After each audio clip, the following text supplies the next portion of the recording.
अब तो अपनी आंखों से देख लिया ना आपने कि सरकारें जब चाहे जिसे चाहे देशद्रोही करार देकर उससे उसकी दौलत, उसकी आइडेंटिटी, उसका नाम, उसकी जिंदगी छीन सकती है। चाहे देश की बात हो, चाहे विदेश की बात हो। जीता जागता उदाहरण आपके सामने है। यूक्रेन रशिया द्वंद्व के बीच में जिस तरीके से अमेरिका ने जो वहां के बिलियनियर्स हैं उन्हें लूटा है, सरेआम लूटा है, वो इसका सबूत है कि सरकारें जब चाहें जैसा चाहें कर सकती हैं। फिर चाहे वो किसी देश को आतंकवादी देश साबित करके उसके ऊपर हमला करना हो, या फिर किसी व्यक्ति, किसी इंडिविजुअल को, चाहे अपोजिशन पार्टी का हो, चाहे उनका विरोधी हो, चाहे कोई भी, जो भी उनके खिलाफ चाहेगा या सरकार को उससे टारगेट करना होगा तो वो बड़े आराम से उस पर एक्शन ले सकती है। उसे आतंकवादी घोषित कर सकती है, उसे एंटी स्टेट एलिमेंट घोषित कर सकती है और उसका सब कुछ छीन सकती है। ये दुनिया के हर सरकार के साथ ये इशू है। फोर्ब्स की बात करें, फोर्ब्स जो एक बड़ी संस्था है, उसकी रिपोर्ट की बात करें तो 116 रशियन बिलियनियर से अब तक अमेरिका, ब्रिटेन और यूरोपियन यूनियन मिलकर 126 बिलियन डॉलर चूस चुके हैं, लूट चुके हैं जब से पुतिन ने हमला किया है यूक्रेन पर। तब से इन्होंने जो रशियन बिलियनियर है, ओलिगार्च, उन पर हमला किया है। अब ये शब्द आप बार बार सुन रहे होंगे, हर टेलीविजन चैनल पे चल रहा है। ये ओलिगार्च का मतलब क्या होता है हम आपको बता दें। ओलिगार्च वो रईस बिजनेसमैन होते हैं जिनका इन्फ्लुएंस ना सिर्फ बिजनेस इंडस्ट्री में होता है, ना ही सिर्फ उनकी दौलत अकूत होती है, साथ ही इनका पॉलिटिकल गलियारों में भी रुतबा और रुबाब होता है, राजनीतिक इन्फ्लुएंस होता है इनका। ये हर देश में पाए जाते हैं और इन ओलिगार्च की बदौलत ही सरकारें खड़ी होती हैं। इन सब के अपने अपने ओरिएंटेशन होते हैं, कोई पक्ष को सपोर्ट करता है, कोई विपक्ष को सपोर्ट करता है। इनसे ही सरकारें चलती हैं और कुल मिलाकर इनकी अर्थ धन से, इनके पैसों से, इनकी दौलत से देश का भी चलना मुमकिन हो पाता है।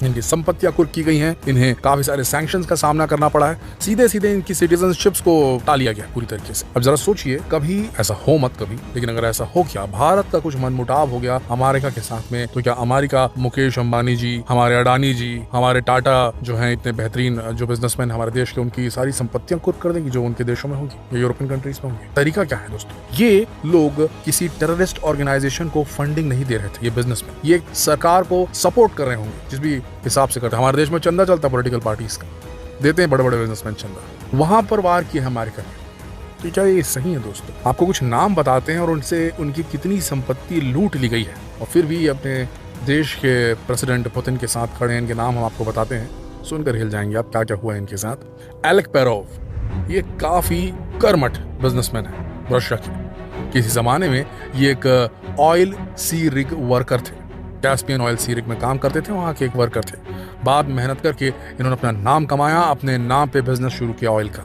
बाद में जब सोवियत संघ था तो वहाँ ऑयल मिनिस्टर भी थे और इन्होंने ही रशिया की सबसे बड़ी जो ऑयल कंपनी है ल्यूक ऑयल, उसे एस्टैब्लिश किया। ये रशिया की largest independent oil producer company है और इसे सबसे ज्यादा लॉस हुआ है। इसे 4.2 बिलियन डॉलर का तेज नुकसान पहुंचा है इस बिलियनियर को, इस ओलिगार्च को, इस रशियन ओलिगार्च को। नाम है एलेक पेरोव। 17% इसकी जितनी दौलत थी वो लूट ली गई, आप समझ सकते हैं। इसके अलावा बात करते हैं गेनेडी टिमचेंको की। ये भी एक बड़े बिलियनियर हैं, ओलिगार्च हैं रशिया के। ये पुतिन के इनर सर्कल में रहते हैं, ये कहा जाता है, यानी कि पुतिन के बेहद करीबी हैं। इसे ब्रिटिश सैंक्शंस का सामना करना पड़ा है और इनसे जो है काफी कुछ लूट लिया गया है, क्योंकि ये जो थे गेनेडी टिमचेंको, इनका खुद का कारोबार, गैस कंपनी की ओनर है नोवाटेक, और पेट्रोकेमिकल्स जो सीबुर नाम से चलती कंपनी, उसके भी ओनर है। काफी बड़ा स्टेक है इनका रशिया में।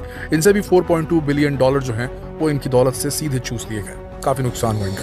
इसके अलावा जो रशिया के जो प्रेसिडेंट है पुतिन, उनके पुराने जो है, जो फॉर्मर सन इन लॉ है उनके, जिनका नाम किरिल शमलोव है, उनकी भी दौलत को सीज कर दिया गया है। इसके अलावा और क्या किया गया है? ब्रिटिश गवर्नमेंट ने क्या किया है? जब रशिया ने स्ट्राइक किया यूक्रेन के ऊपर में, तब से अभी तक रशियन बैंक की सारे जो एसेट है, हर बैंक का एक एसेट होता है, जैसे IDBI का एक एसेट होगा, स्टेट बैंक का एक एसेट होगा जो सरकार के पास रहता है, उस स्टेक, जो रशियन बैंक का स्टेक है, उसे सीधा सीज कर लिया ब्रिटिश गवर्नमेंट ने इंग्लैंड में। और रशियन नेशनल्स जो लोग लंदन में काम कर रहे थे, रह रहे थे, उन्हें सीधा कह दिया गया कि आप सिर्फ $66,000 यानी कि 50,000 पाउंड ही यूके के बैंक में रख सकते हैं, उससे ज्यादा आपको रखने का अलाउड ही नहीं। तो अब क्या हुआ इसका मतलब? रशिया के वो बिलियनियर जो वहाँ रहते हैं, या जो भी पैसे वाले नॉर्मल लोग भी जो रहते हैं, आम जनता वहाँ, वो $66,000 से ऊपर अपने अकाउंट में रख नहीं सकते। अगर आप अमीर हैं और रशियन हैं और यूके में रहते हैं तो आपको अलाउड नहीं है यहाँ रहना, या आपके पैसे जो है वो हम लूट लेंगे। तो सीधा आर्थिक आजादी पे वार है। ये कहां तक सही है आम लोगों के साथ? आम रशियंस ने तो ये डिसीजन नहीं लिया यूक्रेन के ऊपर हमला करने का। जरा सोच के देखिए किस तरीके का ये किया गया है, जो सैंक्शंस लगाए गए, आम जनता को भी इसमें प्रभावित कर दिया गया है। अब आप खुद सोच कर देखिए, क्या ये सही है?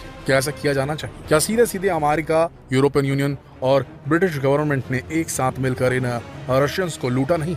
क्या ये सही है गलत दोस्तों? नीचे कमेंट सेक्शन में जरूर लिखें और ये सवाल देशवासियों से पूछने के लिए इस वीडियो को जितना हो सके शेयर करें। धन्यवाद।